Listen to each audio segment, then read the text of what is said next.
आजकल के बच्चे 60 साल की आशा देवी रेलवे स्टेशन पर खड़ी अपनी ट्रेन का इंतजार कर रही थी। उनके पास ही में एक 10-12 साल की बच्ची अपनी माँ के साथ खड़ी थी। वो बड़ी ही उत्साहित नजरों से सब देख रही थी और खुश हो रही थी। आशा देवी ने अपने कंधे पर लटकाए हुए पर्स से पानी की बोतल निकाली और पानी पिया। तब किसी ने उनका हाथ खींचा। ये वही छोटी बच्ची थी जो अपनी माँ के साथ थी। दादी माँ, ये आपके पैसे गिर गए थे, लीजिए, उसने अपने हाथ आगे बढ़ाते हुए कहा। आशा देवी मुस्कुराई और पैसे रख लिए। वो छोटी बच्ची भी अपनी माँ के पास वापस चली गई। ट्रेन आ चुकी थी।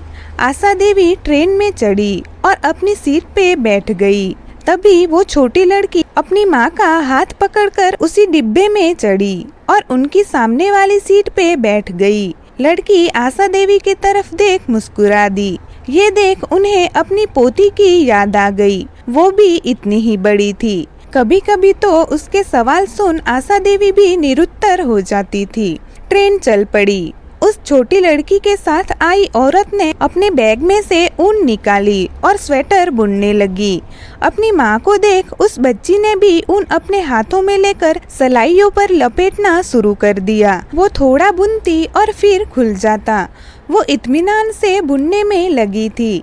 कभी अपने गालों पर आए बालों को हटाती तो कभी अपनी माँ की तरह ही लंबी गहरी सांस लेती। आशा देवी ये सब देख रही थी और मंद मंद मुस्कुरा रही थी। जब उनसे रहा नहीं गया तो सामने बैठी महिला से कह ही दिया, बेटा, आपने अपनी बच्ची को बहुत ही अच्छे संस्कार दिए हैं। उसकी उम्र के बच्चे अक्सर फोन में वीडियो गेम खेलते या कार्टून देखते हैं, लेकिन आपकी बच्ची तो आपके साथ स्वेटर बुनने में लगी है।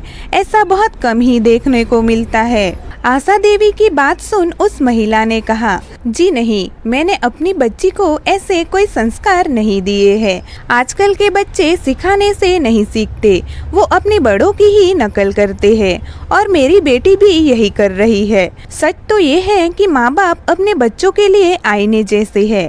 जैसा हम करते हैं वो उसी तरह व्यवहार करते हैं। उस महिला की बात सुन आशा देवी बहुत प्रभावित हुई। उसे महसूस हुआ कि किस तरह माँ बाप के पास वक्त नहीं रहता और वो अपनी जिम्मेदारियों से बचने के लिए बच्चों के हाथ में मोबाइल थमा देते हैं। अगले स्टेशन पर वो महिला और बच्ची उतर गई। छोटी बच्ची ने आशा देवी को बाय कहा और चली गई। आशा देवी को उस बच्ची में समाज का नया कल नजर आ रहा था।